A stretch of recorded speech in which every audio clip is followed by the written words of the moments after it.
Good day to everybody, and welcome to It's When Lightning Strikes. If this is your first time joining, my name is Grace, and I'll be your host. Just a few days ago, I don't know how many anymore because I haven't been sleeping, but I posted a contemplation. So that's what we're going to be talking about today. And the contemplation was: there is great strength in vulnerability, and it takes more strength to be vulnerable than it does to be strong. And it takes great courage to feel in such a way that one is both broken by it and reborn from it at the same time. So these are my words. And they came from my own personal journey, if you will, in learning how to be vulnerable again. So, my life was such that being vulnerable was not a good thing. And when we're children, of course, that's when we're at our most vulnerable. And when things happen when we are children, we learn a lot of times that being vulnerable is not a good thing, and really the last thing that we want to be.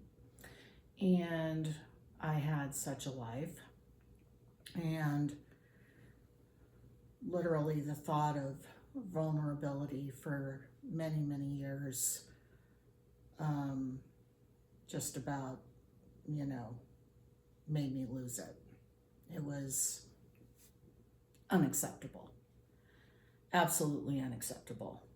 And so this is one of the things that I have had to relearn, along with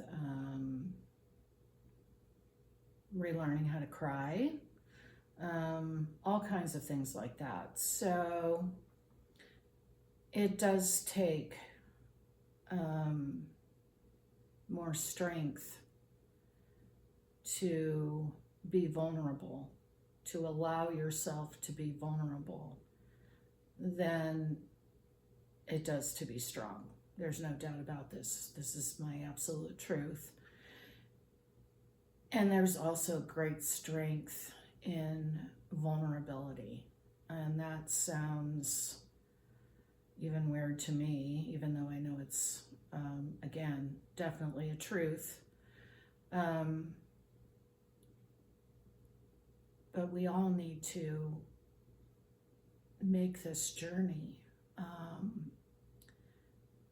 It's really just part of the journey back to our truest form, our truest self. And everybody's walking around and they're just pretending that they're fine and their life is fine and everything is fine. And it's not true. And everybody's looking at everybody else, and everybody else seems to be fine. So then, we all have to be fine. And I think the truth is that none of us are fine. I don't know that anybody could not have heartache or grief or sadness or pain or trauma or, issues with abandonment, issues with abuse. I mean, there's just an endless stream of things that affect us in our humanness. And I've never met anybody, literally nobody, that is fine. Never. And my life has been all about people. So, a new thing about me, I have worked as a registered nurse for 34 years. So literally my life is about people, people at their absolute worst, pretty much all of the time. And none of them are fine. And I'll tell you, when these people are vulnerable, and they are, okay, they're sick, they're dying, they're facing, horrible diagnoses, any number of things can be going on. They're vulnerable and they're not fine. And when they're at such a place, and this has happened every single time, when people get to the place where they really believe or know or fear that they are going to die, boy, I'll tell you what, everything comes out. Everything, literally everything. I have heard things probably nobody else has ever heard. They've probably, at 3 o'clock in the morning when they're knocking on death's door, they're telling me stuff that they've never told anybody else. And that's really, not the time to be doing this. I mean, why aren't we doing this just as a common course of life? Why are we so afraid of not being fine? Why are we so afraid of being real?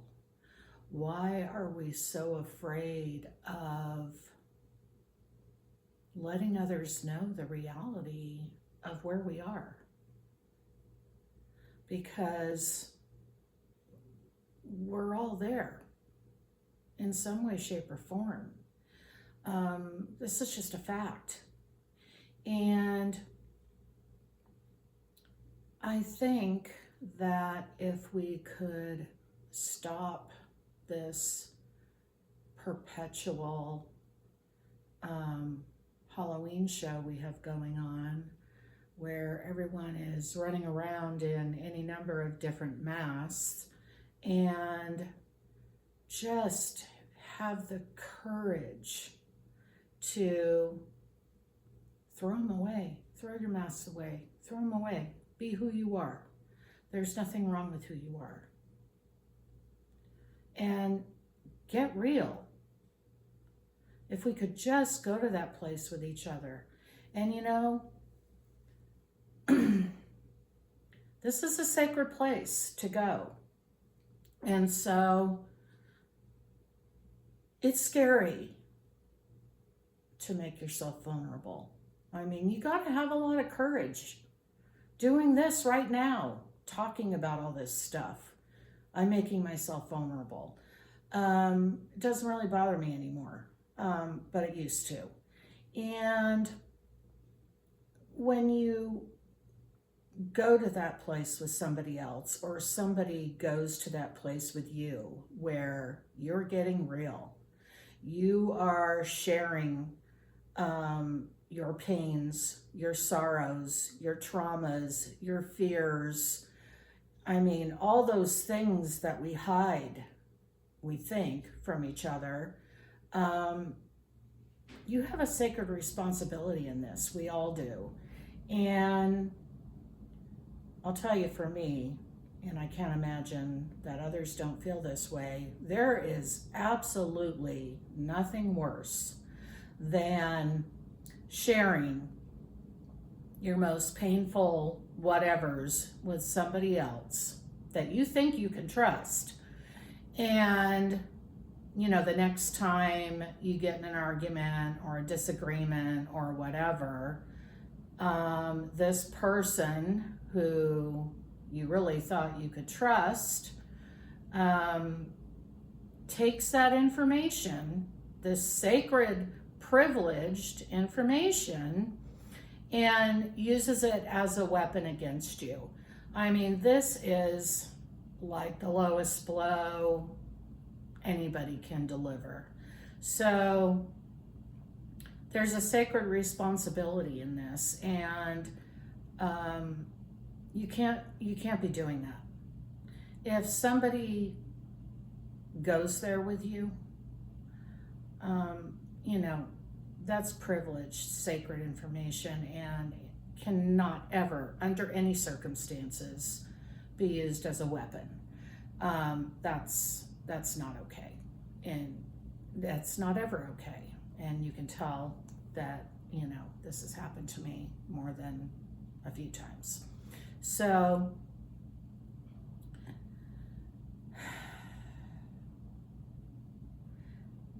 the courage in doing this is just the beginning. The second part of this statement or contemplation that I gave you was in terms of feeling in such a way that one is both broken by it and reborn from it at the same time. And so what this means is allowing yourself to feel whatever it is you need to feel, allowing yourself to cry, getting angry. It really doesn't matter what it is, but feeling something so deeply. And this is avoided in this world a lot. You know, nobody wants to feel anything, and this is a problem. So when you feel something on, I guess I'll describe it on a soul level. This is about as deep as you can go. So deeply that it breaks you. I mean, you feel broken by it. That's how much it hurt. That's how much pain it caused. Whatever emotion this is. In that brokenness, you're reborn. You're not the same anymore. And that's being reborn. That's a rebirth of the self. And this is a good thing, because we should all be striving to become better, more authentic versions of ourselves. This perpetual Halloween show we have going on here is not serving us. It's not serving this world. It's not serving our children. It's not serving anybody. And, you know, we need to start getting real. We really need to start getting real with each other. And it takes, you know, just sometimes one person who has the courage to speak up or be vulnerable or, you know, voice their truth or any other number of things that gives others watching, and believe me, people are watching, gives these people that are watching the courage to do the same. And this is where it all starts. So for those of you that are, you know, extremely courageous people, and there's a lot of us out there, you know, start doing this. Make yourself vulnerable. Be courageous. There's people watching who, you know, they just need to see this. Sometimes that's all it takes. And then we have more people who are being vulnerable, who are learning to feel, who are doing their healing work, who are done pretending that everything is fine when it's not. We need to start getting real. That's the bottom line. Thank you for joining me today on the channel where lightning is bound to strike. Till we come together again, be well.